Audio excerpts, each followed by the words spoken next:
You know what's strange? Most people spend years chasing clarity, yet the more they search for direction, the more lost they feel. It's like standing in a crowded room, surrounded by noise, but somehow unable to hear your own voice. And the question quietly grows: why does life feel so uncertain? We all think we understand what it means to feel lost. We assume it comes from failure, from not having a plan, or from falling behind others. But what if that feeling isn't a mistake at all? What if it's a signal? Something deeper, trying to get your attention. Picture this.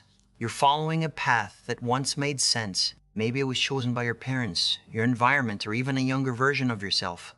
At first, it feels right, predictable, safe, but slowly, something shifts. The excitement fades, decisions feel heavier, and you begin to question everything. Psychologically, this feeling often emerges when your internal values no longer align with your external life. Humans aren't just goal-driven, we're meaning-driven. When your actions stop reflecting what truly matters to you, your mind creates discomfort, not to punish you, but to redirect you. But here's the interesting part.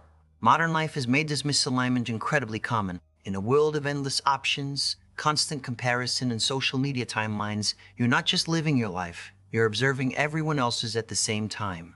And that distorts your sense of direction. Studies in psychology, especially around decision fatigue and identity formation, show that too many choices can actually increase anxiety and reduce satisfaction. When every path seems possible, committing to one feels like losing all the others. So instead of moving forward, you hesitate. And hesitation slowly turns into feeling lost. And this is where things get strange. The more you try to escape that feeling by rushing into decisions, the stronger it becomes. Because the real issue isn't a lack of direction, it's a lack of connection with yourself. Historically, people had fewer choices but stronger identities.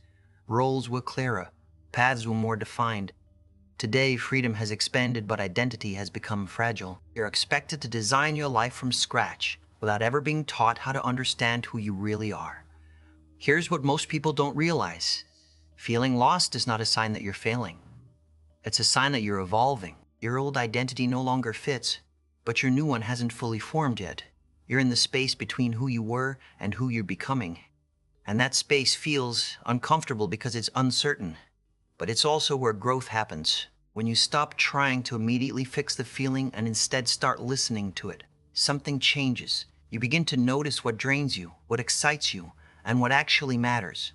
Clarity doesn't come from thinking harder. It comes from paying attention differently, from stepping back, questioning inherited goals, and allowing yourself to explore without pressure. And slowly, direction begins to emerge, not as a sudden answer, but as a quiet understanding. So maybe you're not lost. Maybe you're just in the middle of finding something real, something that actually belongs to you.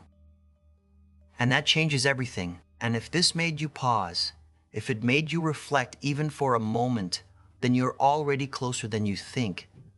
Because awareness is where every meaningful change begins. Stay curious about your own mind. Keep questioning what you've been told. And don't rush the process. If you want more perspectives like this, consider subscribing, because sometimes understanding yourself is the most important journey you'll ever take in your life.